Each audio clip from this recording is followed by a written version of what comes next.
Hello বন্ধুরা, তোমরা সবাই কেমন আছো? আমার নতুন একটা ব্লগে তোমাদের সবাইকে স্বাগত। তোমরা জানো তো, বাপের বাড়িতে কোনো দিনও আমাকে রান্না করতে হয়নি।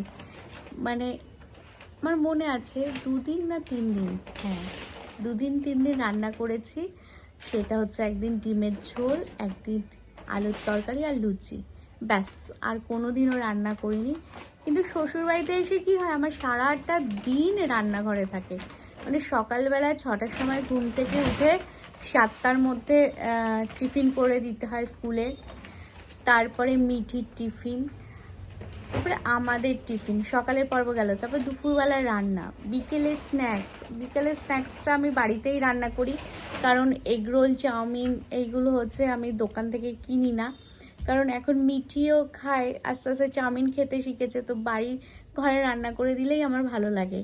এবার রাতের ডিনারে সব রান্না বান্না করতে আমি দেখলাম যে দিনের বেশিরভাগ সময়টা আমি রান্নাঘরে থাকি।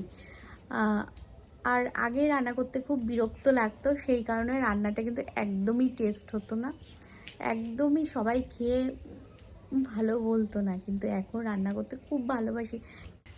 জানো তো বন্ধুরা, শ্বশুর বাড়িতে প্রথম এসে যখন প্রথম দিন রান্নাঘরে রান্না করতে ঢুকেছিলাম, তখন কখনো ভাবতে পারিনি যে আমি এত রান্না করতে পারবো। কারণ আমি ঝোল, ঝাল, তেল, মশলা কিছুই ঠিকঠাকভাবে রান্না করতে পারতাম না।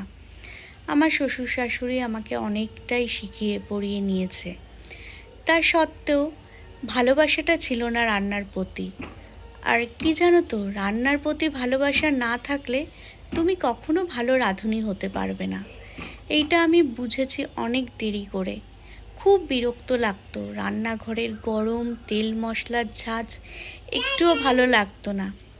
কিন্তু পরে যখন বুঝলাম যে দিন দিন গরিব হয়ে যাচ্ছি, হ্যাঁ দিন দিন অনেক গরিব হয়ে যাচ্ছিলাম, আর তাছাড়া কাজ কর্মে অনেক অবনতি হচ্ছিল, ব্যবসা বাণিজ্যে উন্নতি হচ্ছিল না, তখন ভাবলাম রান্নাটা ভালোবেসে করি।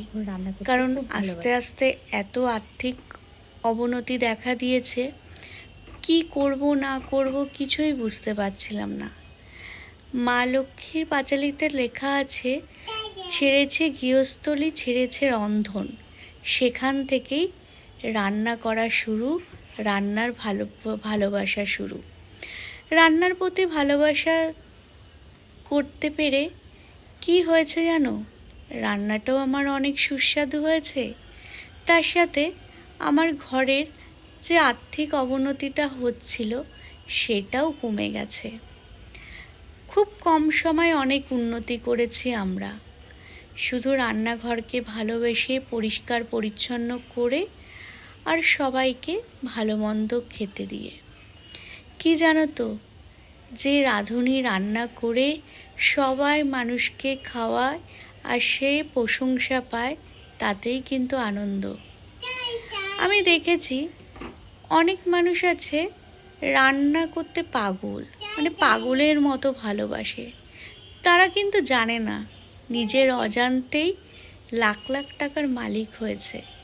হ্যাঁ, এরকম অনেক মহিলাকেই চিনি, হয়তো বাইরে কোনো দিন কাজে বেরোয়নি, কিন্তু সে রান্নাটা, ঘরের কাজ খুব ভালোবেসে করে। তার ঘরের লোক তারকে অনেক সম্পত্তি করে দিয়েছে, অনেক সোনার গয়না করে দিয়েছে। এইভাবে কিন্তু সে অনেক লাখ টাকার মালিক হয়েছে। এরকম আমার চেনাশোনা বহু মানুষ আছে। হ্যাঁ, তারপরে আমি রান্না করতে ভালোবাসলে পরে আমাদের ব্যবসা বাণিজ্যে অনেক অনেক উন্নতি হয়েছে, সেটা আমরা তোমাকে বলে প্রকাশ করতে পারবো না। তাই এখন সকালে হোক, দুপুরে হোক কি রাতে হোক, সারাটা দিন রান্নাঘরে রান্না করলেও আমার কোনো ক্লান্তি লাগে না, আর কোনো কিন্তু বিরক্তও লাগে না। কারণ রান্নাঘরই মানুষের উন্নতির আসল চাবিকাঠি।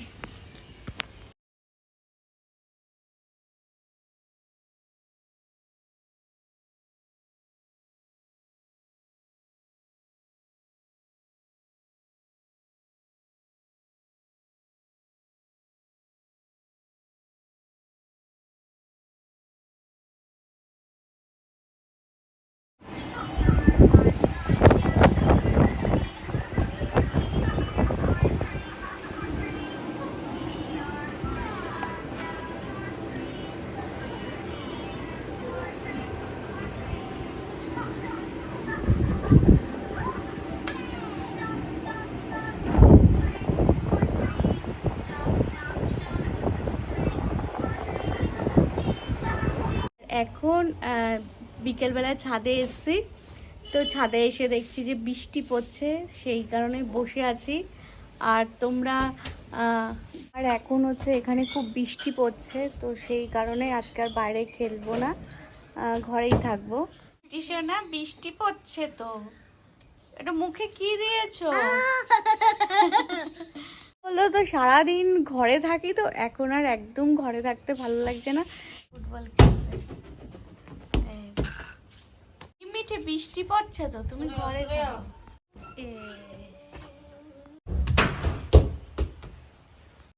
এখন খুব জোরে বৃষ্টি নেমে গেছে, দেখেছো? সকাল থেকে বৃষ্টি পড়ছে। এগুলো সাজাচ্ছিস কেন? কৌটাগুলো দিয়ে কি করবে? একটু লাইন দিয়ে কৌটা সাজিয়েছে। এত এটা খুব জোরে বৃষ্টি নামছে।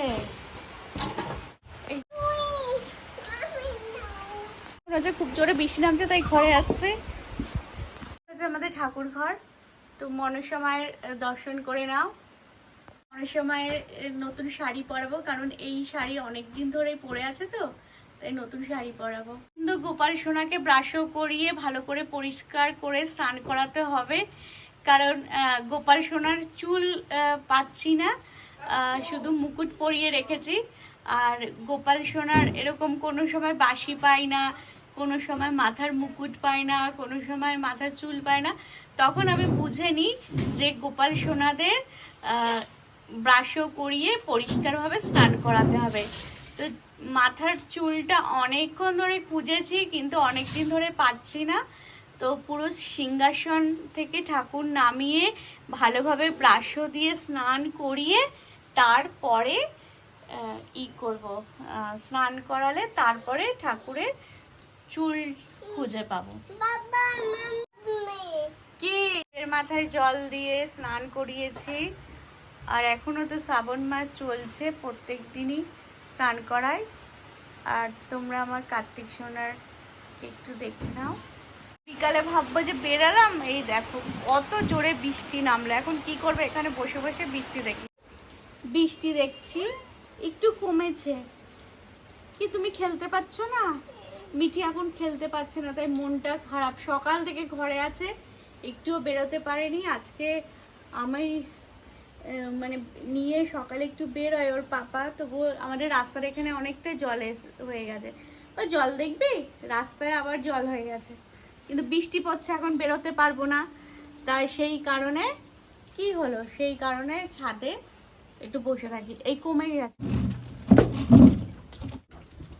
খুব ভালো হচ্ছে। এই কৌটাগুলো দিয়ে এরকম ভাবে সাজিয়ে সাজিয়ে খেলছে।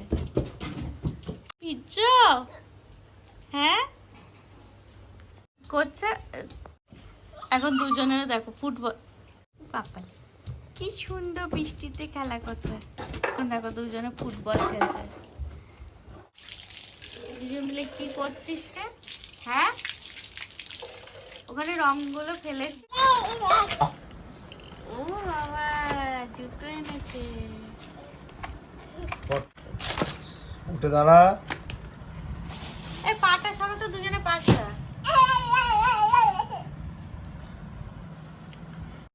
কি এনেছে দেখি, এটা ভালো হয়েছে। এরকম ভাবে দেখা তারা সাইজটা ঠিক আছে না? আমার খোল, ওটা খোল।